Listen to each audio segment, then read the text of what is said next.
1 Chronique chapitre 9. Habitants de Jérusalem après le retour de la captivité. Tout Israël est enregistré dans les généalogies et inscrit dans le livre des rois d'Israël. Et Juda fut emmené captif à Babylone à cause de ses infidélités. Les premiers habitants qui demeuraient dans leur possession dans leur ville étaient les Israélites, les sacrificateurs, les Lévites et les Néthiniens. À Jérusalem habitaient des fils de Juda, des fils de Benjamin et des fils d'Éphraïm et de Manassé, des fils de Péretz, fils de Juda, Utaï, fils d'Amiud, fils d'Omri, fils d'Imri, fils de Bani, des Shilonites, Azaja, le premier-né et ses fils, des fils de Zérach, Jéuel et ses frères, 690. Des fils de Benjamin, Salu, fils de Meshulam, fils d'Odavia, fils d'Assénois, Jibneja, fils de Jérokam, Ela, fils d'Uzi, fils de Mikri, Meshulam, fils de Shephatia, fils de Reuel, fils de Jibnija, et leurs frères, selon leur génération, 956. Tous ces hommes étaient chefs de famille dans les maisons de leur père. Des sacrificateurs, Jedaéja, Jéhojarib, Jaquin, Azaria, fils de Ilkija, fils de Meshulam, fils de Tsadok, fils de Merajot, fils d'Akitub, prince de la maison de Dieu. Adaja, fils de Jérocham, fils de Pashur, fils de Malkija, Maézaï, fils d'Adiel, fils de Jakzéra, fils de Meshulam, fils de Meshilémite, fils d'Imer, et leurs frères, chefs des maisons de leur père, 1760, hommes vaillants, occupés au service de la maison de Dieu. Des Lévites, Shemaéja, fils de Hashub, fils d'Azrikam, fils de Achabia, des fils de Mirari, Bakbakar, Eresh, Galal, Matania, fils de Miché, fils de Zikri, fils d'Azaph.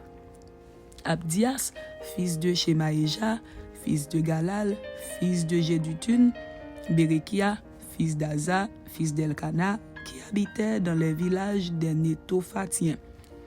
Et les portiers, Shallum, Akub, Talmon, Achiman et leurs frères, Shallum était le chef.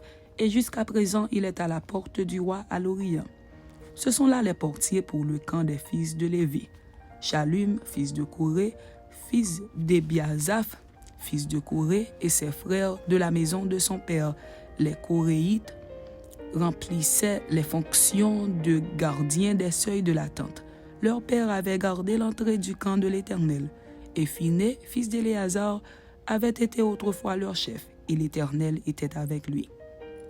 Zacharie, fils de Meshélémia, était portier à l'entrée de la tente d'assignation.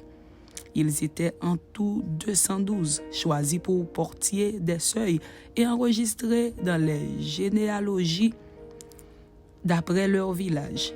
David et Samuel, le voyant, les avaient établis dans leurs fonctions. Eux et leurs enfants gardaient les portes de la maison de l'Éternel, de la maison de la tente. Il y avait des portiers aux 4 vents, à l'Orient, à l'Occident, au Nord et au Midi. Leurs frères qui demeuraient dans leur village devaient de temps à autre venir auprès d'eux pendant 7 jours, car ces 4 chefs des portiers, ces Lévites, étaient toujours en fonction. Et ils avaient encore la surveillance des chambres et des trésors de la maison de Dieu. Ils passaient la nuit autour de la maison de Dieu, dont ils avaient la garde, et qu'ils devaient ouvrir chaque matin. Quelques-uns des Lévites prenaient soin des ustensiles du service, qu'ils rentraient en les comptant et sortaient en les comptant. D'autres veillaient sur les ustensiles, sur tous les ustensiles du sanctuaire, et sur la fleur de farine, le vin, l'huile, l'encens et les aromates. C'étaient des fils de sacrificateurs qui composaient les parfums aromatiques. Matitia, l'un des Lévites, premier-né de Shallum, le Coréite, s'occupait des gâteaux cuits sur la plaque. Et quelques-uns de leurs frères parmi les Kéatites étaient chargés de préparer pour chaque sabbat les pains de proposition. Ce sont là les chantres, chefs de famille des Lévites, demeurant dans les chambres, exempts des autres fonctions parce qu'ils étaient à l'œuvre jour et nuit. Ce sont là les chefs de famille des Lévites, chefs selon leur génération. ils habitaient à Jérusalem. Le père de Gabaon, Jéhiel, habitait à Gabaon, et le nom de sa femme était Maaka. Abdon, son fils premier-né, puis Tsur, Kis, Baal, Ner, Nadab, Gédor, Ajo, Zacharie et Miklot. Miklot engendra Shimeam. Ils habitaient aussi à Jérusalem près de leurs frères, avec leurs frères.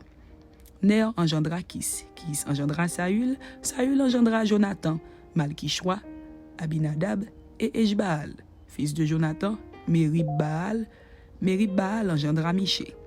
Fils de Miché, Piton, Mélec et Tachréa. Akaz engendra Jaïra.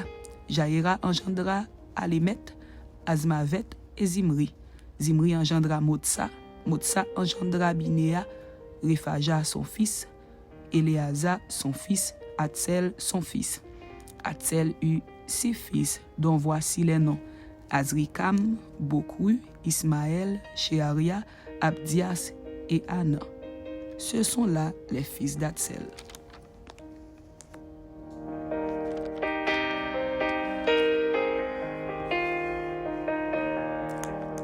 Un Chronique chapitre 10. Mort de Saül. Les Philistins livrèrent bataille à Israël, et les hommes d'Israël prirent la fuite devant les Philistins et tombèrent morts sur la montagne de Gilboa. Les Philistins poursuivirent Saül et ses fils et tuèrent Jonathan, Abinadab et Malkishua, fils de Saül. L'effort du combat porta sur Saül. Les archers l'atteignirent et le blessèrent. Saül dit alors à celui qui portait ses armes: Tire ton épée et transperce-moi, de peur que ces incirconcis ne viennent me faire subir leurs outrages. Celui qui portait ses armes ne voulut pas, car il était saisi de crainte. Et Saül prit son épée et se jeta dessus. Celui qui portait les armes de Saül, le voyant mort, se jeta aussi sur son épée et mourut. Ainsi périrent Saül et ses 3 fils, et toute sa maison périt en même temps. Tous ceux d'Israël qui étaient dans la vallée, ayant vu qu'on avait fui et que Saül et ses fils étaient morts, abandonnèrent leur ville pour prendre aussi la fuite. Et les Philistins allèrent s'y établir. Le lendemain, les Philistins vinrent pour dépouiller les morts, et ils trouvèrent Saül et ses fils tombés sur la montagne de Gilboa. Ils le dépouillèrent et emportèrent sa tête et ses armes. Puis ils firent annoncer ces bonnes nouvelles par tout le pays des Philistins à leurs idoles et au peuple. Ils mirent les armes de Saül dans la maison de leur Dieu, et ils attachèrent son crâne dans le temple de Dagon. Tout Jabès en Galaad ayant appris tout ce que les Philistins avaient fait à Saül, tous les hommes vaillants se levèrent, prirent le corps de Saül et ceux de ses fils, et les transportèrent à Jabès. Ils enterrèrent leurs os sous le térébinthe à Jabès, et ils jeûnèrent 7 jours. Saül mourut parce qu'il se rendit coupable d'infidélité envers l'Éternel, dont il n'observa point la parole, et parce qu'il interrogea et consulta ceux qui évoquent les morts. Il ne consulta point l'Éternel. Alors l'Éternel le fit mourir et transféra la royauté à David, fils d'Isaïe. Amen.